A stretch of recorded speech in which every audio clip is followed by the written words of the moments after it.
We are here. Another week. At madumi pa din yung madumi pa rin dito, hindi pa natin nalilinisan. Pero next time na, bababa lang ako. Dito pa yung bakas ng ng mga usok. So kailangan talaga ito mapunasan ulit. Di ba sabi ko sa inyo nga ito, ayun yung upuan. Hindi ganun kakomportable. Kaya napabili tayo nung camping chair. Na nagdala din sila yan nung camping chair nung Undas. So yan lang. Inom lang ako ng kape dito. Paunti-unti. Pero naiihina rin ako kaya baka mamaya alis na rin ako. O siya. Bye.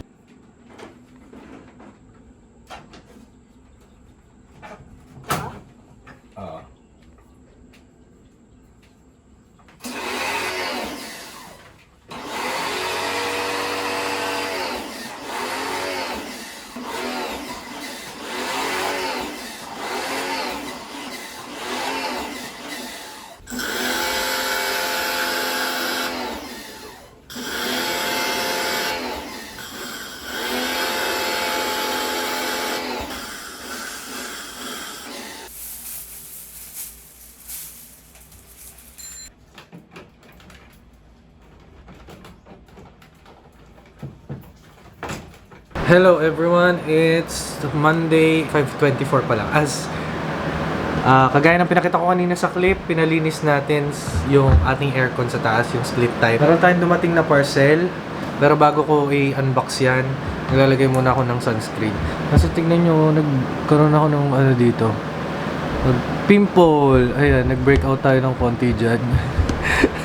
At ayan, kakalagay ko lang kakatas ko lang maligo, tapos nag-apply ako ng aloe gel, aloe vera ng Lux Organics, tapos mag-apply lang ako nitong sunscreen ng Bello. At ito ay paubos na, wait lang. Ganyan lang. Tapos ikakalat ko na yan. Wait lang, gawin ko lang muna kayong salamin.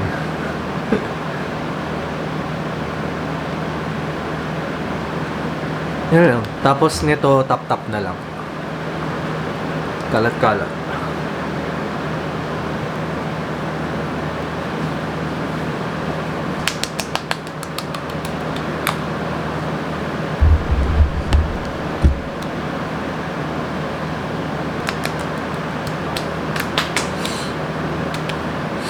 Ayan. So yung ating i-unbox ay related dito. Kasi nga paubos na siya. Pangalawang pangalawang lalagyan na. So umorder ako sa Watsons ng another one. Okay, siya ay buy one take one. Yan, buy one take one siya. Same ba? O yan.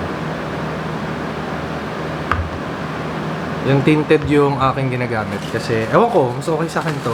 Hindi ako masyado nag-oil. Unlike dun sa iba, nagiging oily ako. And yun lang, wala tayong pasok today kasi signal number 1. And mabuti na lang din hindi masyadong ramdam yung ulan. And hopefully ganun pa rin sa mga susunod na araw, pero ang dami kasi atang papasok pa na bagyo. Hahabol pa sila. Kaya, di ba last time nandito sila Moji, sila Tantan. Naiwan ni Tantan yung kanyang wallet. So, usapan namin Saturday pa sana. Tapos dumaan yung Sunday. Tapos ngayon dapat, kasi dadaan dapat siya sa school. Kaso wala kang pasok. So, nandiyan pa rin yung wallet niya. And, nanantamad akong bumiyahe. Kaya Tantan, sorry na lang.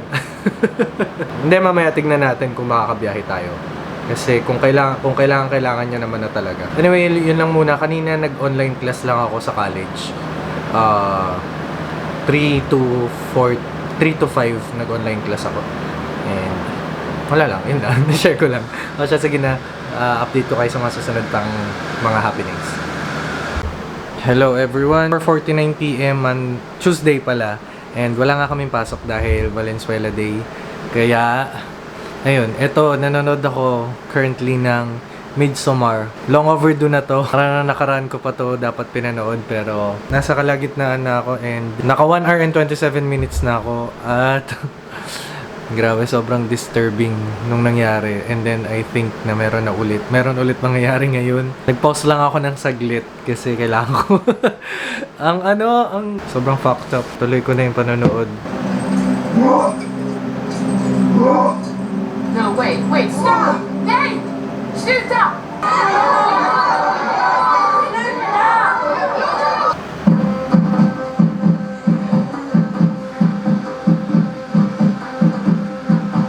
What the fuck? Tignan nyo.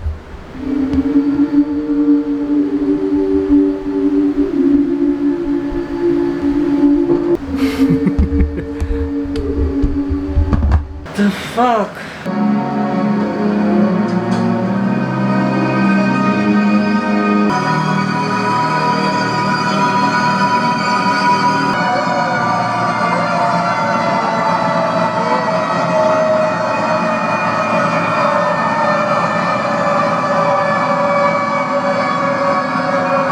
Bagay ka dyan, puta ka.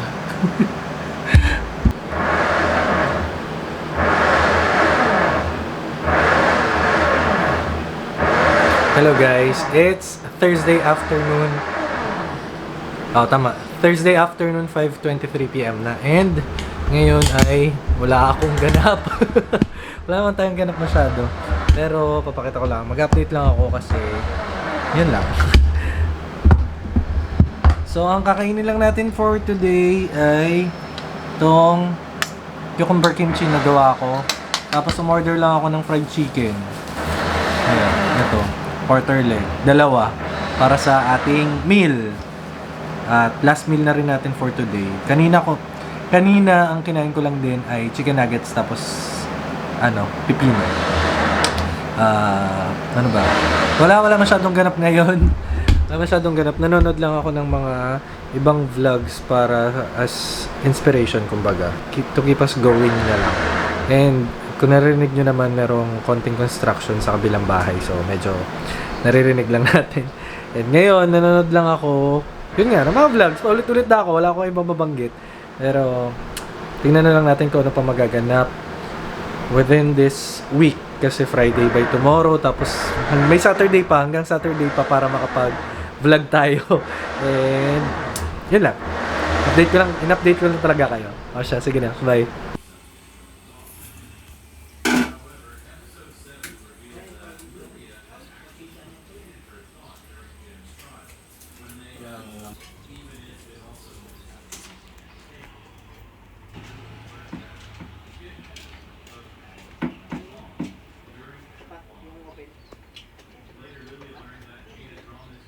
Hi everyone, it's Saturday afternoon and it's 4:35 PM na. And yung clip natin kanina na naglilinis ng...